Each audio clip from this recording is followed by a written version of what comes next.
Alright guys, I'm Prakhar and today we're going to be doing a case on Indigo. So I have a question for you to begin with. This is a different format I've been trying to try. So let me start with the question. My question to you guys is, what is the quickest way to become a millionaire? In your opinion? Inherit the wealth. Okay, that is quick. What about the rest of you guys? Just try, just go for it. Brilliant startup idea. Okay, that is one. Anything else?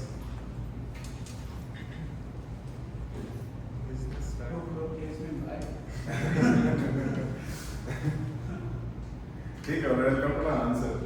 Well, according to the stalwarts in the aviation industry, the quickest way to become a millionaire is to start with $1 billion and then eventually create an aviation company. That's how fast you lose money in the aviation company. So that's what we're going to be talking about today, Indigo. So it's a major aviation giant. All of us have at least been in an Indigo or have heard of it. I don't think there's anybody, especially anybody who's sitting over here, who does not know what Indigo is or what Indigo does. So today we're going to be covering how they rose. Like initially I'm going to start with what the aviation industry in India is and why it's always problematic to have a startup in the aviation industry. And I'm eventually going to go to the Indigo, the story of how Indigo came to be and how it defeated its competitors. Some of the major stalwarts in the industry, like companies like Air India, which were there almost since independence. So how did Indigo even beat them, Kingfisher, etc. And after that, I'm going to come to the problem, the major thing which we're discussing today. That what were the operational challenges, and also I'm going to be discussing the DGCA problem which Indigo got into recently, which I'm sure you guys must have heard of. In like December of last year, there was a major problem, there's a major conflict between DGCA and Indigo. So I'm going to be talking about that. So let's begin with it. And what exactly is the problem with having a company in the aviation industry? First of all, it's as simple as when you're trying to get in, start an aviation startup, you need jets for it, you need a flight for it, you need an airplane for that.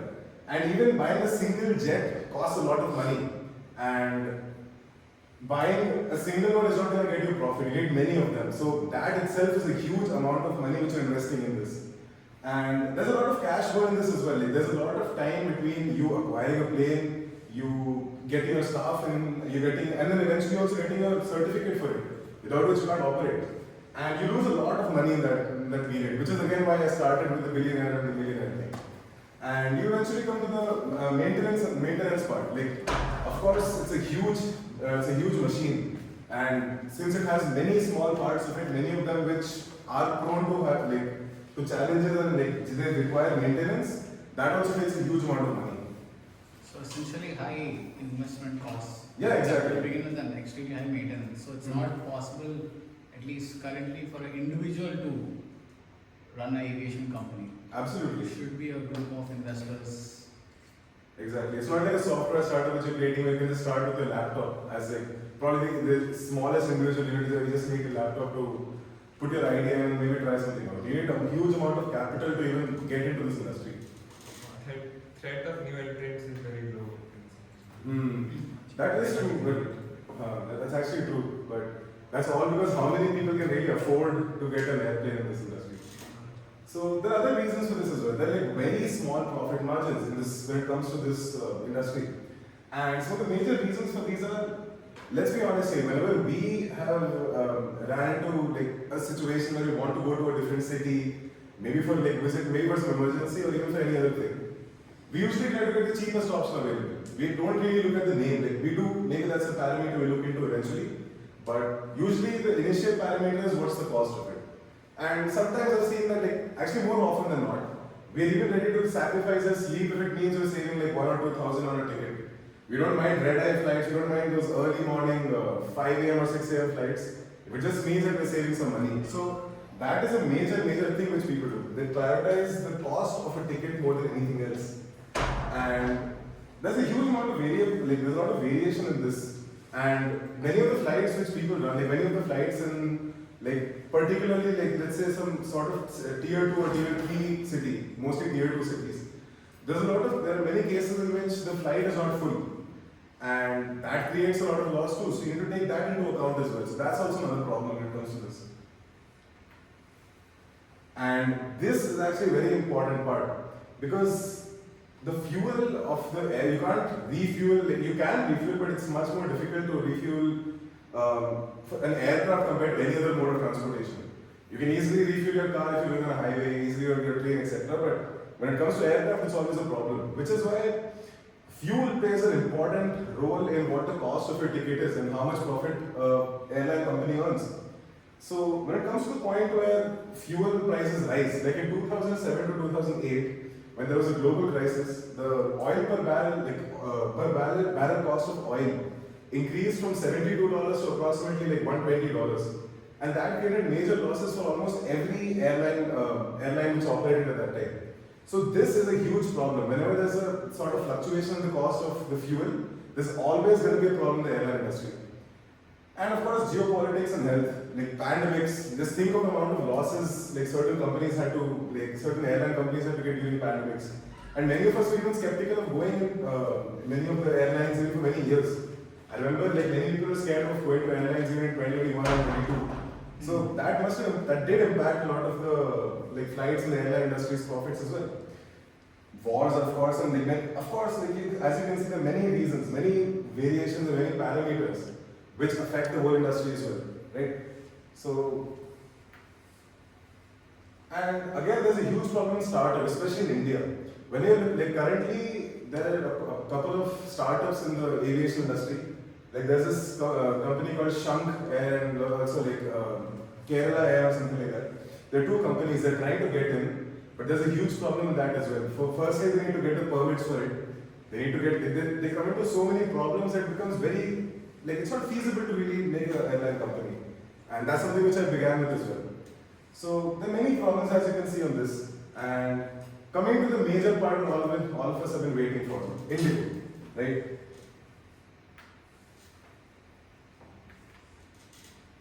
So look at this, look at the sheer amount of capture that Indigo has in the market. And this data is from 2021 by the way. Now I think it's approximately 60% of the whole market is captured by Indigo.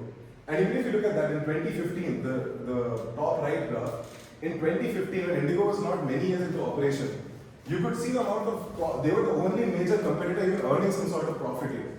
And look at the other ones, just look at the amount of loss that Jet Airways had to take, SpiceJet had to get, and compare that to the only company which is making profit, and a huge amount of profit. What graph is this?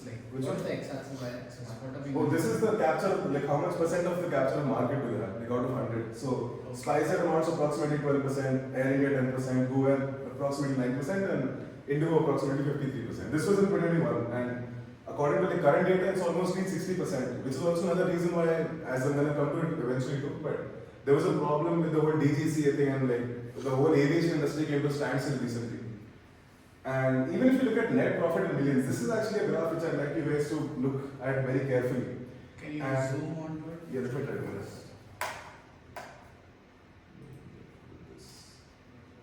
Just plus. Click You that can question. hover above. Yeah. Just look at this. Is it visible for you? No, this one. Or should I zoom it even more? Little more.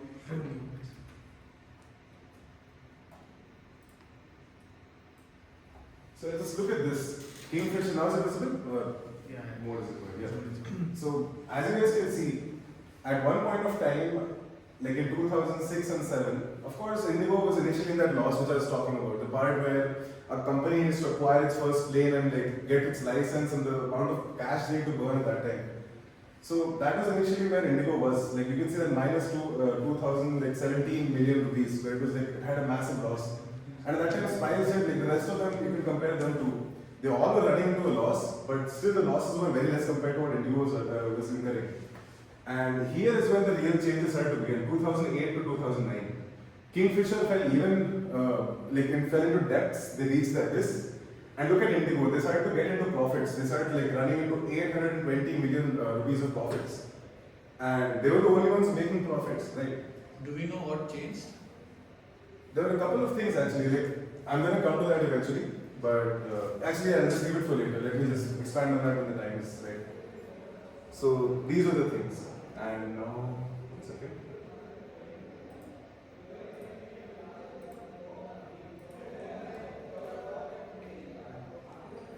So yeah, now I'm actually going to be talking about something very interesting. Indigo and Kingfisher. Firstly, like, if you guys remember, and we were actually slightly young for us to really remember what the Kingfisher era was. Maybe our parents remember it better than us. But I at least remember all those ads of the Kingfisher group and all those during the early 2010s. And they were very extravagant. And anybody who spoke to, even if you speak to right now, who's experienced it, would talk about the hospitality which was offered in Kingfisher. It is absolutely brilliant. It was like Kingfisher Kingfisher and Jet Airways were the only ones which offered some sort of comfort and luxury in the market, right? And maybe that was the reason why they fell too. If you look at this, Indigo and Kingfisher had very different philosophies. One of them believed in bare minimum. So like Indigo was almost like India's Ryanair. I don't know if you guys know what Ryanair is exactly.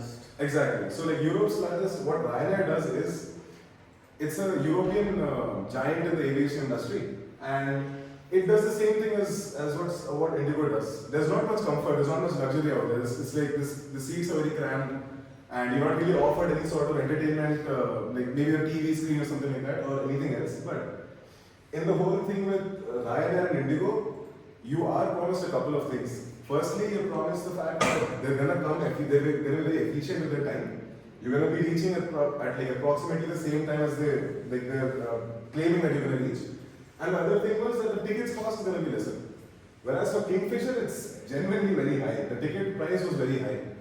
And the other points too, like just look at this. This is some part which I'd like to expand upon. So there are two methods when it comes to airlines. There's the hub and spoke method and the point-to-point method. So for a couple of guys who have been interested in management class and have gone to management class on campus, you guys might have heard of the Southwest Airlines case study which is usually taken, but I'll expand upon that. So basically, there are two methods, right? The hub and spoke method and the point-to-point method. So let's say there are like three cities, A, B, and C. And you can assume them to be either the major tier 1 cities or tier 2 cities. So what the point-to-point method does is the point-to-point way, you go from here to here, here to here, here to here, any other sort of permutation combination possible out here. So you go from one place to the other directly. There's no like via kind of system here. Like you've heard of those flights where you have to go to like maybe from Delhi to Chennai via Hyderabad, for example. So there's no system like that. It was only like direct flights. It was only flights from Delhi to say Bangalore and from Bangalore to Chennai, only that. There's no further expansion. There was no like via system out here. That is the point-to-point method. And the hub and spoke method is actually slightly different. What happens here is, let's say you have 4 major cities, or any cities, and there's a certain hub, a central hub. So like that can be Delhi's airport, which is probably one of India's largest airports and one of the major airports. So what happens here is, if you're going in any flight, maybe if you're going from, let's say, Hyderabad to Chennai, you stop in Delhi. Let's say some other example. Let's just take this. You go from here to here, and here is where you can change your flight. So you're only going to go from any sort of city to the hub. You're not going to go from one city to the other. And what that does is it has its advantages, such as you don't need to have the case of empty flights. Like if you're going from a city like Hyderabad to Chandigarh, for example, where there's not many people who are going to go, you risk a chance of less people being in your flight, which negates the whole profit you might be earning on that flight. And when there are cases like that, this always becomes an option where you're guaranteed to get some sort of you're guaranteed to almost sell all of your tickets. So that's another advantage of the hub and spoke method, right? So Indigo used that because it was much easier for them to utilize. It was much easier for them to connect the multiple cities which they had throughout the country. And they used methods of cost control too. Like they had very low employee per customer ratio, which is also something the Southwest Airlines in the US did. So what they did exactly was that actually what Southwest Airlines did was they followed the point-to-point method. But the point-to-point method was in a way that, firstly, that US is a huge country, right? There are many, even the tier 2 cities are actually pretty huge in the US. So the point was that what Southwest Airlines exactly did was you went from a point to another point, right? You don't really go to the major hubs like Kennedy Airport or any other airport, like New York's airport, for example. You don't stop there. You go from any city to the other city directly. The advantage of that was that you didn't really need to interact with the major hubs or lose any sort of fuel to go there and like come back from there to the other city. But the problem was that Kingfisher did not realize that this is not the US, it's India. India is not that. India is a big country naturally, but it's not that big as what the US is. And the significance of tier 2 cities is not as much in India. Because if you think about it, the major market of people who go in flights in the first place are the tier 1 cities. That's where most of the airports are. That's where most of the people are actually ready to pay the money to go in a flight. So that is one of the things Kingfisher did not bank on. I think again that ties into the principle. Whereas Indigo was going for lean and on time, Kingfisher was prioritizing the customer's comfort and faster speed. So the person has to go from Hyderabad to Chandigarh, it would take like 3 hours in a normal point-to-point flight. But if he has to go to a hub and spoke, it would take him like 6 hours. Exactly. So that is where. But I think the scenario will be different now because we have a lot more airports now than we did then. Precisely. I do believe in that as well. I do believe that if Kingfisher as an airlines existed now that the market has become, now the whole aviation industry is much more mature. Exactly. Exactly. Yeah. I was traveling in a train and I was talking to the ticket collector. What he told me was, 5-10 years before, you could not tell the difference between a first class passenger and you could clearly tell the difference between a first class passenger and someone who's traveling in a second or a third class. Now he said that difference is narrowed down because people have gotten money into their wallets. Do you think if Kingfisher was an airline in today's time, it would have been succeeded if its business model was royalty instead of economics? I do believe so. And my reason for that precisely is that that's exactly what you told. We have much more money in our pocket now to spend. And only when an economy or when people or any industry, the customer has enough money where he can splurge some money into it and get some luxury involved. Only then is when an industry like this can work, any company like this can work. If Kingfisher was in US at that point of time, 100% they would have succeeded. Definitely. But India was not still a developing country. Exactly. Now we are closer to developed than I before. think for the gap between first and economy, I think we should do what Emirates did. Emirates, they had economy, business and first. But now they have introduced the premium economy. There are subsets now. There's a business class, there's 2 variations. There's like a VIP section. I think with slightly more money, there's still like a 10,000 rupees difference between first class and economy. So I think subcategories of luxury. I think that would have worked well for Kingfisher. But now it will work because people have purchasing power. Back in that time, I don't think that would have worked. Fair, not in 2010. But the problem in India, it has business class, but I've seen many of the business class seats are empty for them when they travel. I think they're losing on that revenue. So the same with Kingfisher, the same as for Kingfisher. Right. There might be a problem in today's. Again, because if you look at United States, it's across multiple longitudes. Like the East Coast and West Coast is like multiple countries level apart. But in India, most journeys are 2 to 3 hours. So is a person willing to spend 5 to 6K, even a rich person, he would not see the value. For a short 1 hour flight, why should he pay double the money when he's going to arrive at the same time? For an extra water bottle or something. So Yeah, even I've seen that business class seats are empty, so they upgrade some economy class people. Exactly. So actually that's a pretty good debate, and honestly in the last year maybe divide us into 2 and then Yeah, we we decide. have We do something like that. And that's a very good question honestly.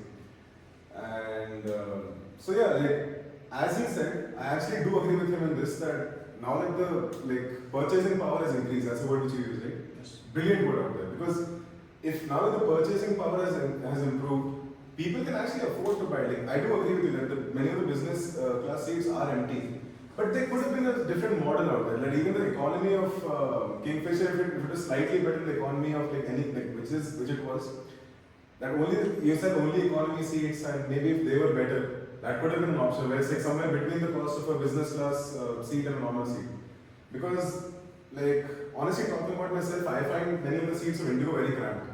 It's very difficult for me to fit my feet into any of the Indigo this thing. So I, as a person, if I had the money, if I had the purchasing power, I would not mind spending 1,000 more to get a seat and maybe Kingfisher. But that's just talking about me, right? And let's see the other things as well. There was a lot of labor efficiency when it was involved, when Indigo was involved versus when it was Kingfisher, because Kingfisher, they splurge their money onto everything. Like Malia was all about living life in the biggest way possible. Like he wanted even his air hostesses to be extremely like good looking naturally, and also more than that, he wanted them to be like really well educated and many other parameters, which were like much more than the Indian industry standard at that point of time. He spent money in that. He spent money in like giving a sort of food system and things like that. So there were many things in which he splurged money, and that was like very irresponsible if you think about it. Because if you really look at the time when Kingfisher really operated, during 2007, if you guys remember, there was a huge crisis at that time as well.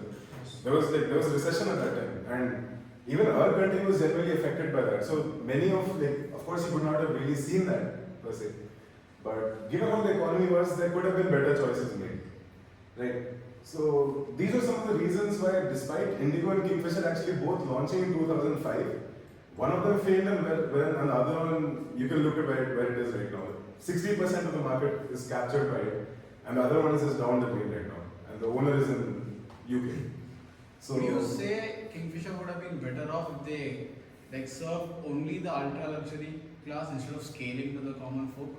You think that would have worked? Because their purchasing power levels, like for the ultra rich or upper middle class, has been relatively same. It's the lower and middle which has actually grown a lot. So would you say Kingfisher would have survived if they ran limited number of flights only for the ultra rich? Ultra rich could have used private jets.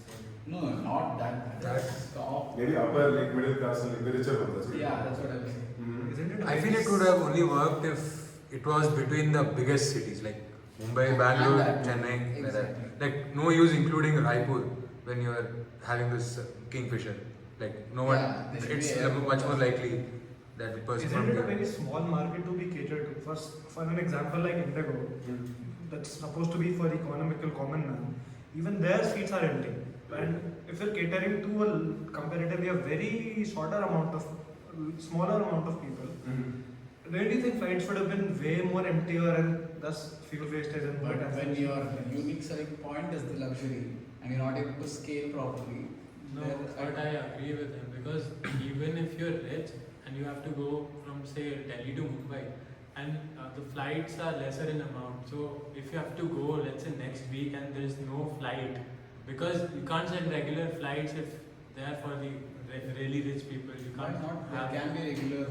But like if I was like that rich and I was willing to spend, I would still want a flight at my earliest convenience. Otherwise, I think the flights would No, be. you're confusing with the frequency of the flights. You can have a limited number of flights, but high frequency between those cities.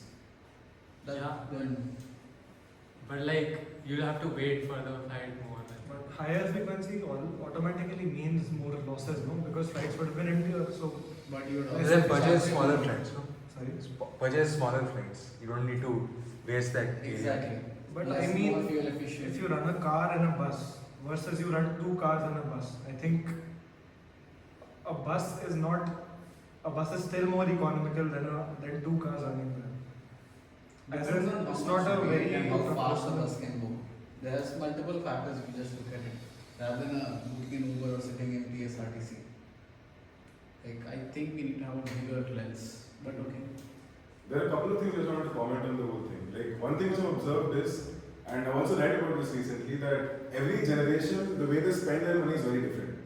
Like the generation, like maybe 2 generations before this, like when the generation before the baby boomers, when they were the people who went through the Great Depression, they were very stingy with their money. Often, a lot of them usually like died with a huge amount of money in their bank account.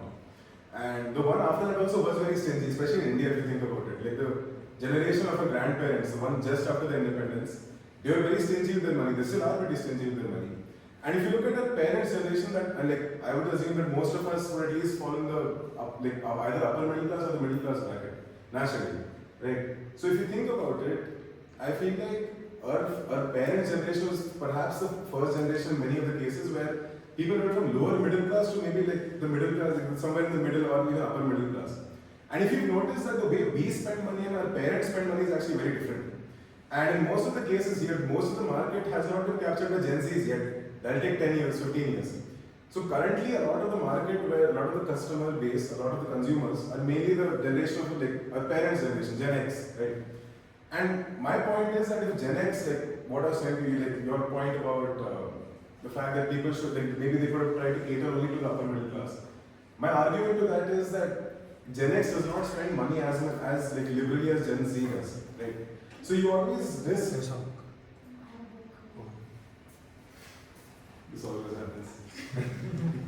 So yeah, you always risk. You're risking a chance where there are going to be empty flights, like they said. That's my opinion about this, because they're not as liberal about spending money, and if you're not as liberal about spending money, you are going to risk a huge amount of loss in that. So I feel like the upper middle class thing, if it comes to maybe like 10 years later, I feel like then it might be a really good idea. And the middle ground I find perfect when it comes to this is Vistara, honestly. If you guys remember Vistara, I actually have very fond memories of Vistara, because I remember that the food they used to cater used to be pretty good. And even the seats used to be slightly better than Indigos. And honestly, the price of the ticket was only like maybe 500 rupees or 400 rupees more than what Indigos was.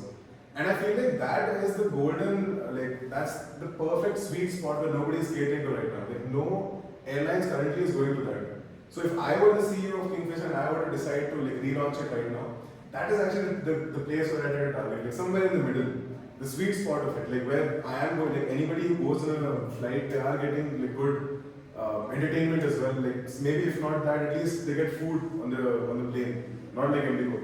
And maybe the seats are slightly better than Indigos. And Was Vistara profitable? it was actually, like that's another reason why, like I'll show it eventually. I think the previous graph showed it too. I'm not sure, I don't think so. But so basically, I read this statistic where it seems like after the merger of Vistara and like all I know is after the merger of Vistara and Air India, the market capture actually became much larger for Air India. So like definitely there would have been some sort of like control which Vistara also had on the market. Right? I'm not very sure about it. I'll get back to you guys about the profitability of Vistara. It broke even and turned profit. Yeah, sorry. It broke even and turned profitable in 23. Mm-hmm. Vistara. Another point proving what I was trying to say. Because only like out of whatever research I've done, I feel like this is not the only one other than Indigo which has even slightly made profits. Because all of the other ones, they're all like genuinely without any profit, as you could have seen in this. So this is what I feel about the whole Kingfisher thing. Now coming to the major part of our discussion, where we were going to talk about the Indigo problem, the problem which Indigo ran into recently. And I love the word paradox being used over here because it is a paradox, as you guys will see eventually too. So, of course, all of us know that Indigo is an extremely efficient airline, right? The main thing is getting you from point A to point B pretty quickly and accurately, like to what they're telling you that they'll deliver, right?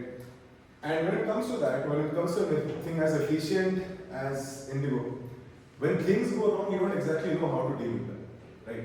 When you are an airline just worked perfectly for many years and you haven't really found any problems, it's perfectly efficient. When let's say there's a case where one flight or one sort of thing messes up, like you maybe have to cancel a couple of flights. You must have seen these days, like even like during the cold weather, like when there's a lot of fog, etc. Like many of the northern cities.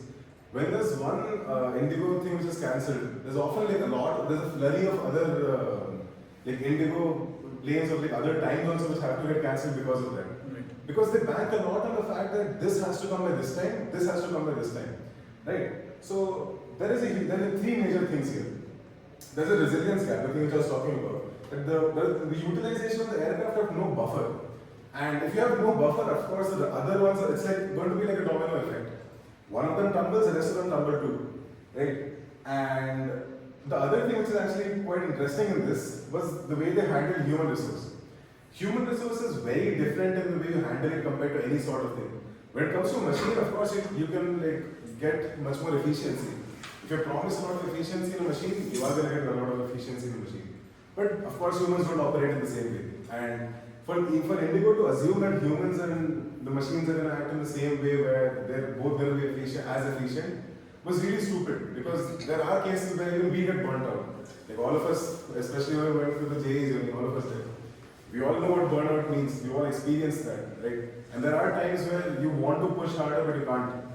That exactly happened here, because when your job becomes a day in, day out thing, where you come in, you have to do exactly this and just go out every day. There's a point where you reach saturation point. And that's exactly what happened here too. Where Humans are just like variables for them. Like you're creating some optimization model. You're trying to decide like, okay, what's the best way I can like earn more money and cut the whole thing down. And in that you can't really treat humans the same way as you're treating your other resources.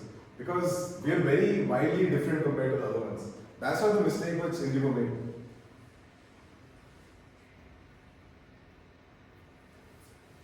And as you guys must have remembered, the thing which I started with, the 2025 and 26 Indigo crisis in December, where there was a time where there were thousands of hundreds of flights were cancelled, and there was a huge controversy between DGCA and Indigo as well. So there are a couple of things which actually messed this whole thing up.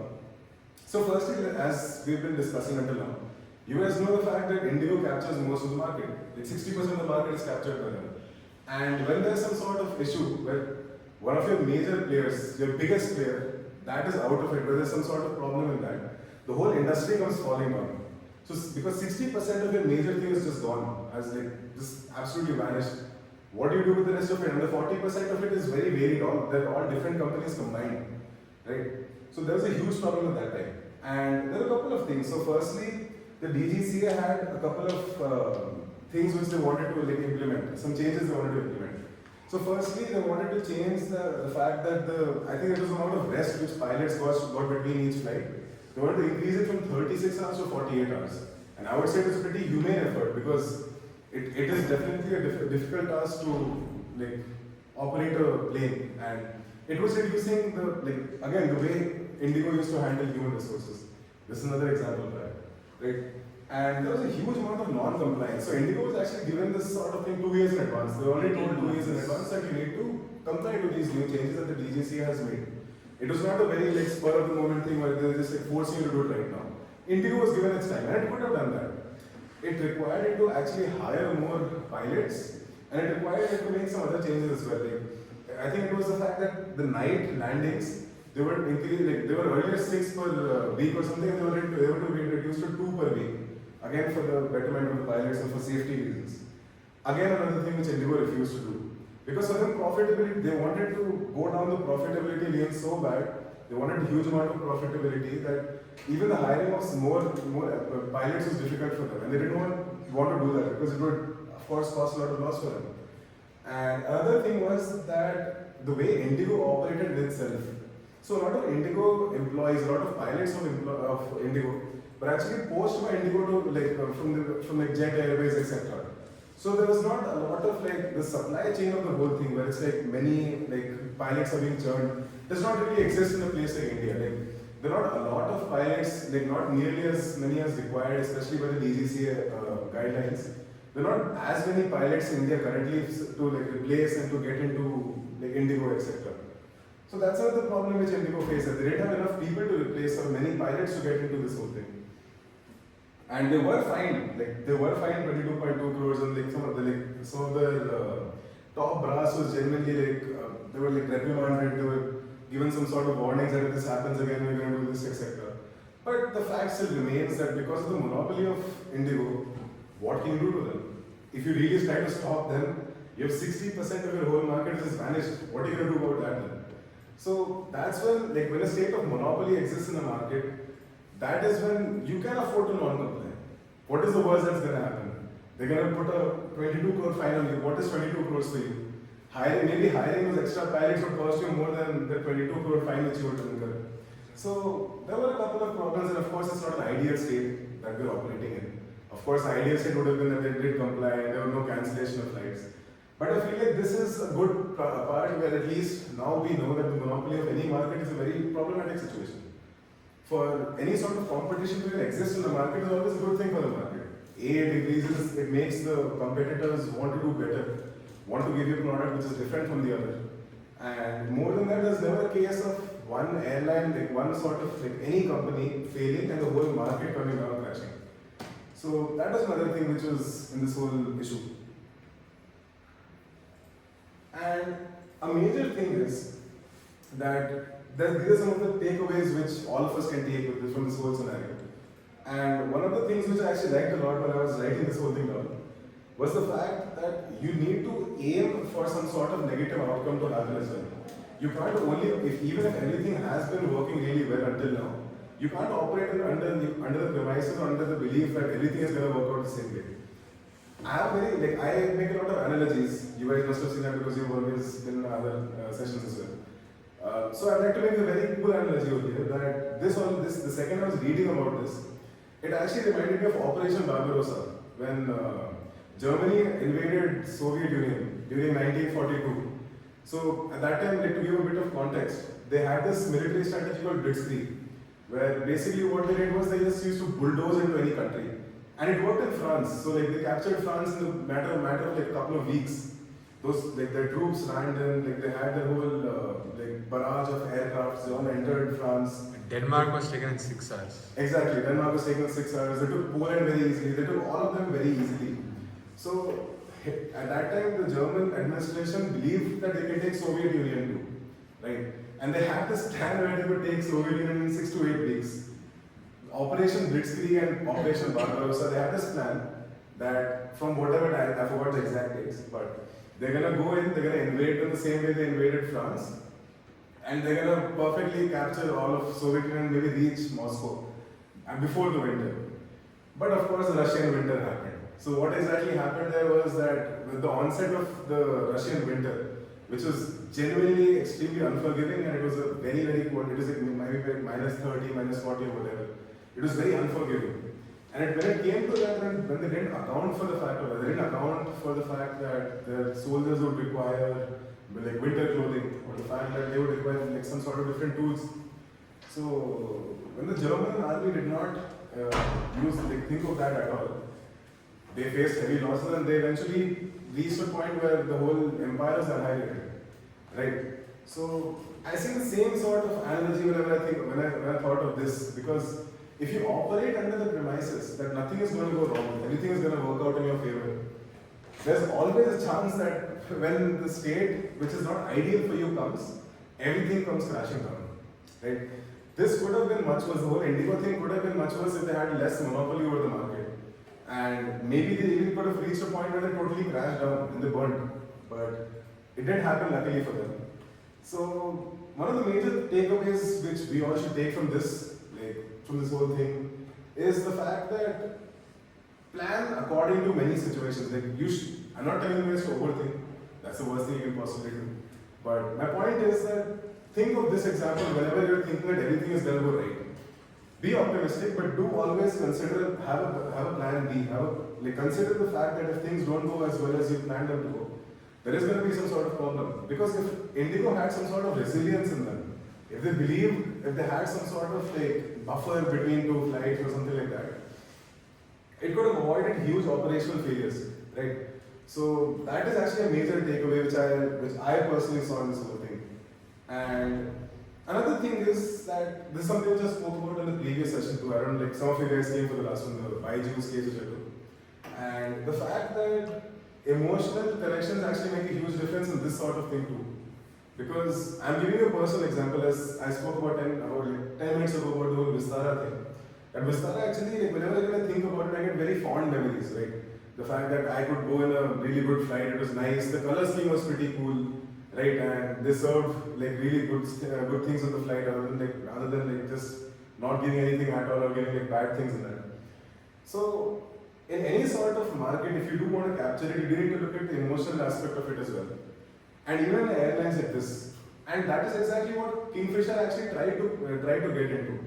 They tried to get that exactly. They wanted to invoke emotions of youth, of grandeur, you going in an absolutely amazing plane, almost as if it's almost like this step between a normal commercial plane and maybe your own private jet. Somewhere in between, where you're going in absolute luxury in 35,000 feet above the sea level, and you feel really good about yourself. So in this case, it did not work out. But there's always the case where you should always strive to capture the emotional connect of your customer. Because honestly, Indigo is ruling right now, but I don't think any of us have any sort of emotional connection to it. We don't really look at it as something, we don't think of it as very really fond memories, or think of it as if, okay, I'm going to enjoy the experience in that. It does work, it is operating in profits, but there's always a chance that whenever an airline with much different things, with better parameters and better things, when they come in, they always have a chance of bulldozing Indigo out of the market. So that is actually what I wanted to like. That is exactly what I tried to show throughout the whole presentation. And yeah, that was it. But before we end, I'd like to talk about the Kingfisher thing. Let's have some sort of thing where, like, actually, in the last session, though, for the guys who didn't come in the last session, we basically did this thing where we divided each other into like a couple of groups and we discussed within each other like how to handle any situation differently. So I'm open to suggestions. Do you guys think anything related to the whole thing we did right now? Do you guys have any suggestions of something in which we can like become like any like different teams and propose ideas about any sort of thing? I think we can have one group discuss on how Kingfisher can make a comeback, Mhm. if it is to make a comeback. And then one group will discuss what Indigo should have done in December Mhm. to avoid the crisis. I think these are good, like two good topics. Mm-hmm. We can have people, we'll give them almost 5-10 minutes. Yeah, sure. Which one do you guys want to go into? Like one group That's- can go into one. Like it's Yeah, still sure. an interesting thing. We can just learn from each other. Alright, I I mean, would prefer analyzing how Indigo could have bounced back in that point of crisis there. sure, go take your topic. Okay. Do you want to join it then? You just join it then. One of you guys can go there if you guys want to. The numbers kind of uneven.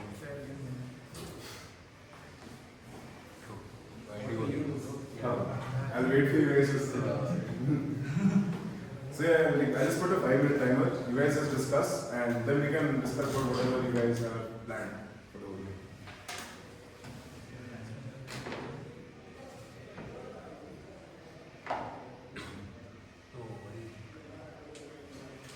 So yeah, go for it. Start.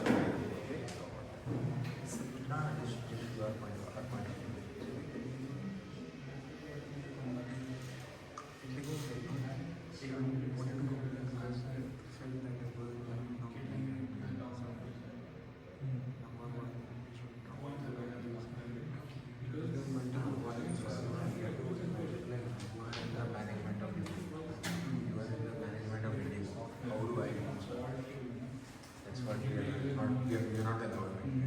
Okay. I don't know. Yeah, we are the management for it of us. How are we steer ourselves out of this?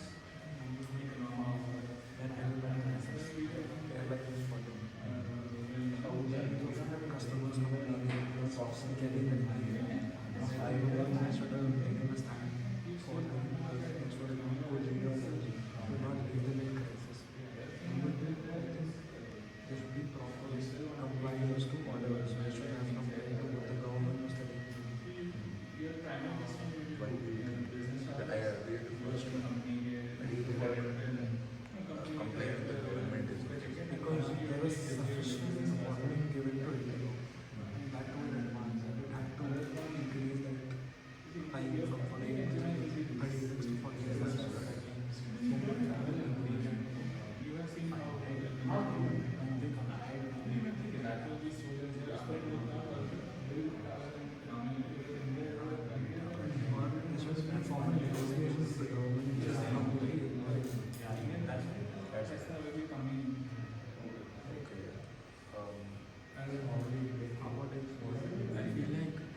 Because yeah, that's a good point because Indigo's, but Indigo's opinion is definitely important to the government.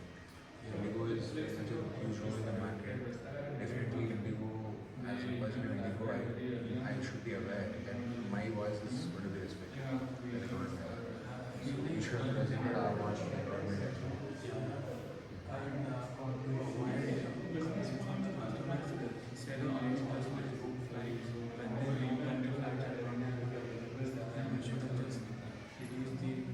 Frequency of the flights would have reduced the profit as well, but they would have that much profit.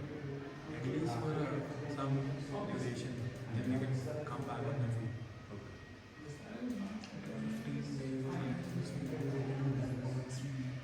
My flight would have had the time 2 times.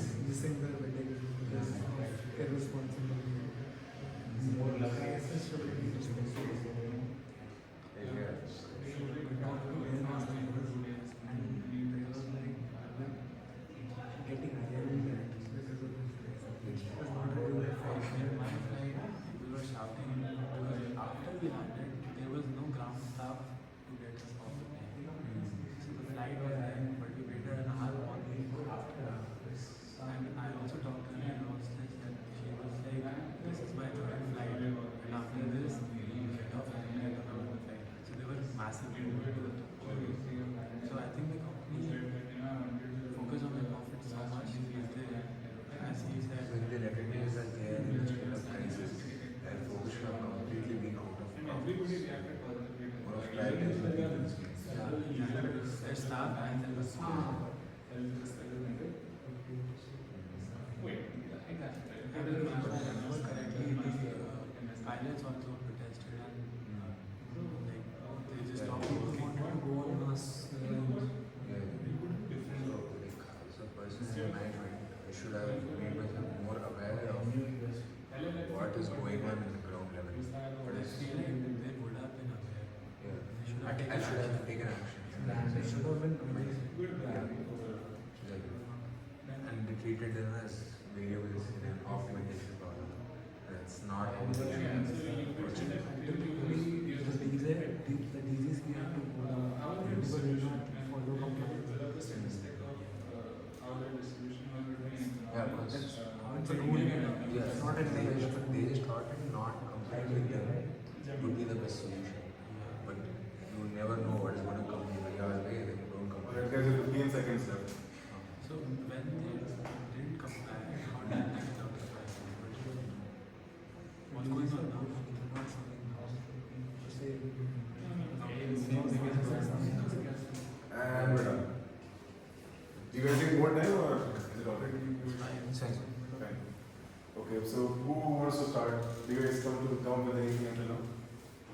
Fine, we'll start. Yeah, alright. Yeah, so what we felt was that when Indigo was in a state of crisis, their focus should have completely shifted off from profits and should have been more about prioritizing the needs of their ground staff, as well as the people whose flights are getting cancelled and getting stuck, not able to go to their wedding, not able to see their son's graduation, whatever.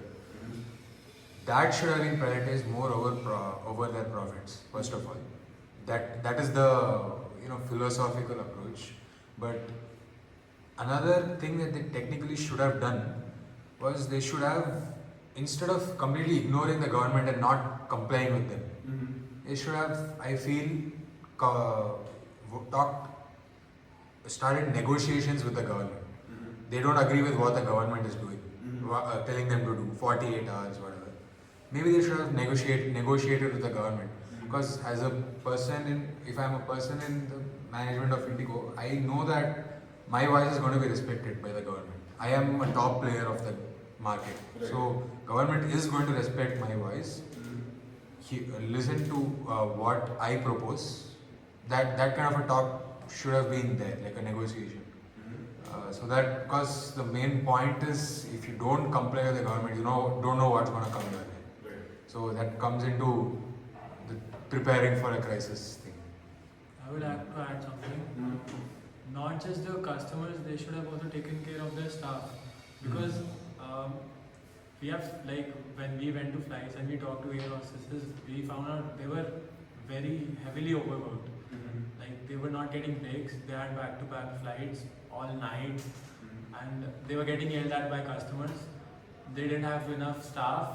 Even if the flight reaches on time, there was not enough staff to get their luggage or to park the plane. So I think that's also an issue. Alright, do you guys want to comment anything on that? Or would you like guys to add anything to that? One of the points, like I think our theme of discussion was what they should have done when the crisis happened. Yeah. So rather than a preventive measure, what are more suggestions you guys can? I'd like to add. I think as the biggest player of the airline industry, you own 60% of the market share, you automatically have that responsibility of complying with the DGCA. That's a moral and a right thing to do. I think when you're in crisis, all your flights are either cancelled or delayed. I think, and all your crew members are getting yelled at by the passengers that are stuck at the airport. Number one, you have the responsibility of standing by your crew, which I believe Indigo failed. Because number one, if you're not in compliance with the orders, you're not an airline, you're a goon. Prior information was given to Indigo about the new rules that were set up by the government, and it was completely ignored by Indigo and the aviation ministers at all. Number one, if not agreeing due to stricting of profit margin, there should have been some agreement or some negotiations as the biggest player. My point being, you cannot entirely ignore in all of the guidelines provided by the government when you can clearly see that your entire company will be in jeopardy in some ways. I'm sure the management would have seen this. It's not so myopic to ignore this. Number two, it took 15 days of crisis, many people missing their weddings, ignoring their children's graduation because and it was all getting pushed to the crew which didn't really have fault. It was all management's issue, right? So I think number one, and all the demands that were put by the government was for humane sake. It was all a sign of Indigo pilots being overworked, which was to be corrected. If you cannot ensure human rights just because you want to maintain profits, I think that's not what employee rights are. But Would but you that's say again that prevention. Indigo was complacent because there is poor law enforcement in India? Because they know that government can't do much to them? Yeah. Yes. Complacency is definitely there, not just in an avionics sector, but in any sector. If you're a 60% shareholder, I'm sure. So how does one, like, this is for everyone, how does one deal with such a thing? Like, if you are the government, you have the market leader who's not in compliance, what should they have done? Number one, a monopoly is a very big issue which should have been prevented, which they're doing now, by the way. Many new airlines have been promoted now, which I believe should have been done earlier. But I heard a quote that if you want to become a millionaire, you need to be a billionaire and then start an airline company. So that was something that need to be promoted for new, because ultimately businesses start where there is profit. Airline is a very loss-making deal which should have been corrected somehow. Some policies, as the government is promoting MSMEs by providing them free loans, certain measures should have been taken for the airline sector as well. Monopoly is something that should be prevented in not only airline but any sector. Absolutely. And Would you like to add anything? You go for it. Whatever you had, like your opinions on this whole thing, the discussion. Like, I think government failed here. It's not only the Indigo's part. Government has also its hand in the failure of the management. Had it been a better management, better approach to the Indigo as well as other airlines. Like, if Indigo is shut down, you can invite Air India or SpiceJet to cover up the losses for the Indigo. Ultimate loss is not to the Indigo, not to the government. General people failed and they suffered the major losses in any domain. So I think government part is to be noted here, and further no failure should be taken from the government. now, slightly diverging from the topic, we see what's happening with mobile services. Now it is only Airtel and Jio. So what should be done now to prevent this monopoly? Like, what have we all learned from this? Do you have any points to share? Firstly, from this whole thing, I feel like one thing which should happen, I think it's happening, I'm not sure if it's happening or not, but I think it should happen more, is totally privatize BSNL. That like, if not totally, at least majorly control. I don't know how much, I don't know if it's being privatized right now, that's not something which I know. But I feel like that is something which should be privatized, because it used to capture the market to a huge extent back in the day, maybe like 15, 20 or 30 years ago. And now it's almost non-existent, nobody wants it. And there are many reasons for it, because it operates the same way as any sort of government machinery does. Okay, you go to any Sarkari Babu, you go to him, you try to deal with him, and even if you have some problem with your anything, maybe you have like even a landline phone or maybe Wi-Fi or something, it's gonna take days for them to come. There's no efficiency in that whole process. So I feel like firstly, one thing which should immediately be done is try to privatize DSLR to a degree. It's going to create uproar. It's going to be slightly controversial. But I don't know if you guys have seen it or not, but many of the railway stations these days have actually become privatized. And just look at the way they've actually had to look. Like, they look brilliant now, they're very well managed. And many of the lake and like water sanitation projects these days too, when they're like either half controlled by the government and half privatized, etc. Again, the metro is very efficient and they are also privatized. Exactly. That's what. So there is a problem in the government, the way the government machinery exists. To change the whole government machinery will take, it's probably an improbable task, at least for now in the short term. So one thing I would propose in this whole thing, which is a great discussion you put up ahead, which you also mentioned, the monopoly thing. I think we should definitely, like the government should definitely look into boosting BSNL, right? Because if that acts as another player in the whole market, that's a huge advantage. And at least in the telecom industry, there are two major players. At least there's Airtel and Jio. They both are like some sort of like competition to each other.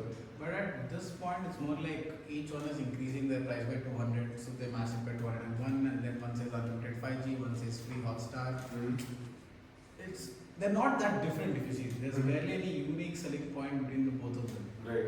So one thought I've had is Elon Musk Starlink will be a good competitor. Already it's there in 140 countries, and it'll be interesting to see how Reliance and Jio and Airtel will compete with not having towers and directly Wi-Fi coming from space. Right. That's actually a great point. Yeah. Anybody else the leaders going to add on to the discussion? Even more of an idea was given available by the government for the interest. So that's actually pretty interesting. Starlink, I never really thought of that. And that can actually An international player. exactly. That's what. Because the whole market is basically the Indian market. There's no like AT&T or anything like in India. There's like no foreign companies involved, which is involved in this whole thing. And another thing is the same way with Starlink. I feel like the second that is involved, there's going to be a huge amount of government regulations on that, etc. Like there's a reason why Tesla. And data and all. Yeah, exactly. Like any like the government would prefer that any Indian company operates here because it's much easier to summon the whole like if there's some sort of problem, it's much easier for them to keep them accountable to it and for them to like have like things like that too. And I think the solution to that is just to have the data center locally. I think that's what they wanted with ChatGPT as well. They wanted Indian customer data to be in the Indian mainland. Right.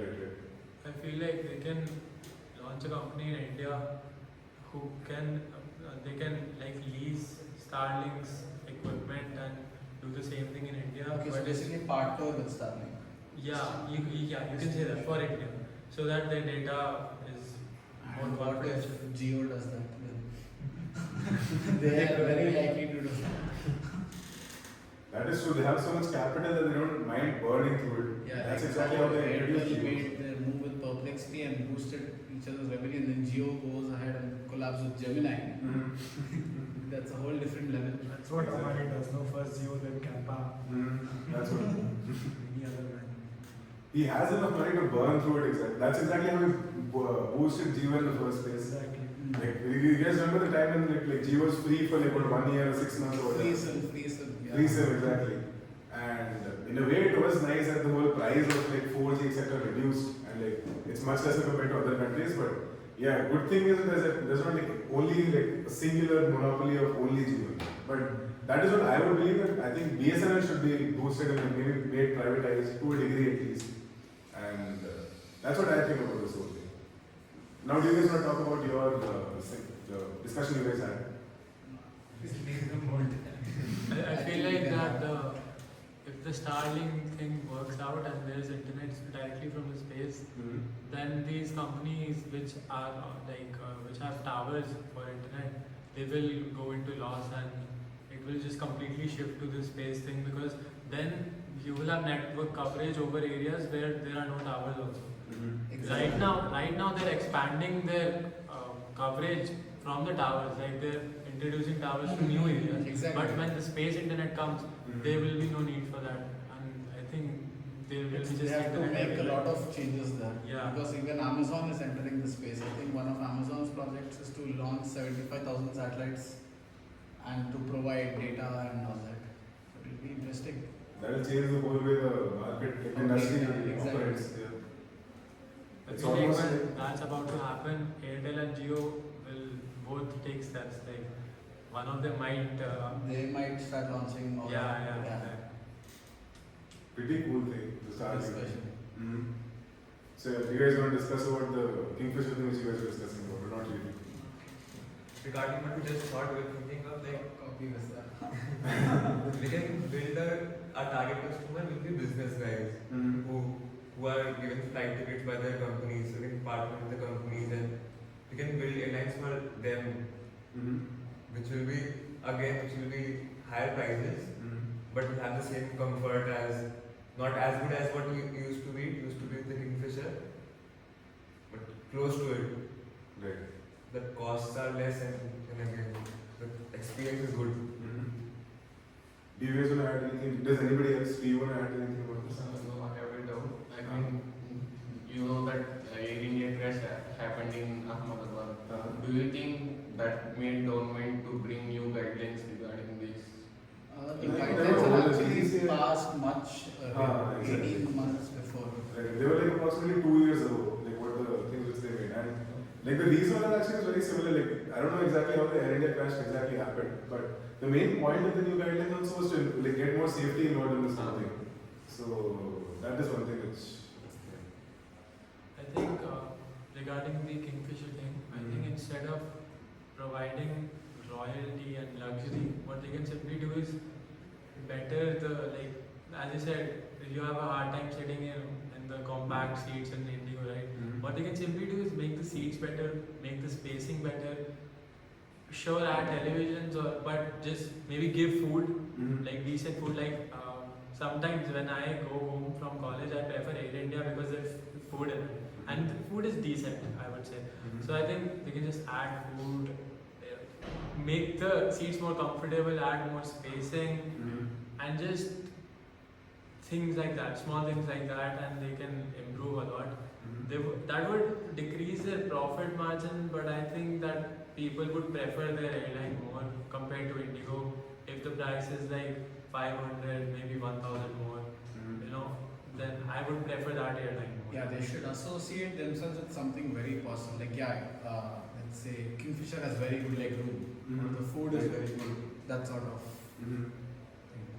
Makes sense, and I feel like right now is probably the best time for any sort of luxury airline or even slightly more luxury airlines to come in the market, because when we as a generation become the major like consumers, when we reach the age of like 20, like between like 30 to 50 or whatever, that is going to be the time when we're going to be splurging some money into this. Like the thing which you told exactly, that actually I agree with that 100%. That whenever I'm also like given an opportunity where I'm getting given like much better facilities for like 500 rupees more, I prefer that over Indigo, whatever Indigo is offering. And when it comes to our generation, when we become the primary spenders, when we become the people who are going to be the major part of the economy compared to what we're right now, that is when a company like Kingfisher, which even operates from somewhere to Vistara to what you proposed initially, the very high upper middle class thing, that is when a company that can like, genuinely gain a lot of traction in our opinion. So that is it. Anybody else wants to add anything about this? So I wanted to like conclude this whole thing. And again, to draw more analogies like what I've done throughout the last hour, I feel like we should operate somewhere between how Kingfisher and Indigo operate. If we try to go in a situation where we're trying to only force efficiency, and efficiency in terms of perhaps a career or academics or any sort of thing like that, we're eventually going to burn out. We're eventually going to reach a position like what Indigo did. It's going to be an operational disaster, right? And we also can't be in a place where we're just splurging everything into luxury. So I feel like my example with how Vistara was, and also what I feel about this whole thing is, in the whole thing, moderation is key, right?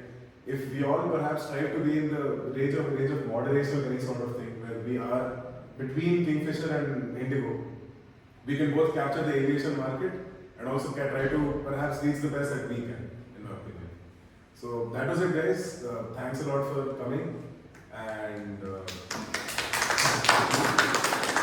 if there's anything which you guys want to like the next week, what the case study which we guys can discuss about, like that's what something we do. Any ideas? Yeah, any idea about the whole thing, or like any comment which you wanted to pass over the whole proceedings of this?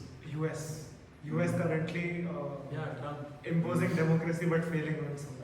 We can do that. And even though he is not in the group, other managers like you, is there? Are you all in the group? I know. This was suggested randomly by a friend of mine. Yeah. Acha. Hey, that's great. Thanks for coming, guys. Great session, Bhaiya. Thank you. So, actually, US citizen in Akash also mentioned like a couple of weeks ago. US, Venezuela, and now ICE killings and. Oh, ice cream is absolutely crazy. Genuinely disrupt. That's what. So, also, yeah, like you guys remember this part in this where we're talking about the whole oil